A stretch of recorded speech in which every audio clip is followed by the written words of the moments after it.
About 3 years ago, I had a heart condition. An electrical ablation procedure was required. And my cardiologist referred me to Health City to have the procedure done.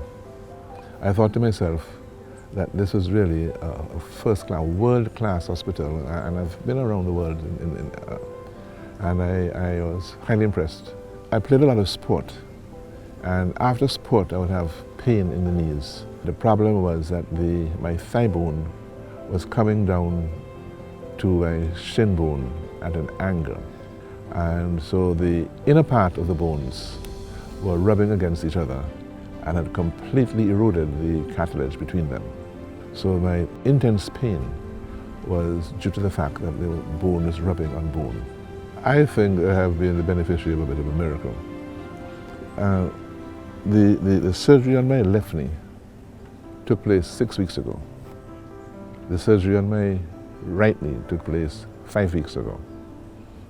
The surgical wounds have completely healed, and they are so neat that they're beginning to blend into my normal skin.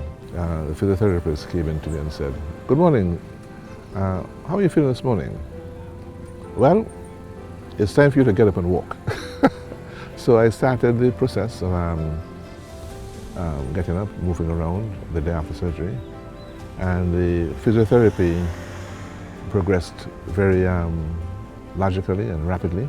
I now have got a wide range of movement in my knees, and I can walk comfortably and without pain. I never expected that my healing process would have been so rapid, and my recovery of my ability to walk would have been so quick. I have only good thoughts and good things to say about the Health City and the wonderful professionals and other staff at this institution.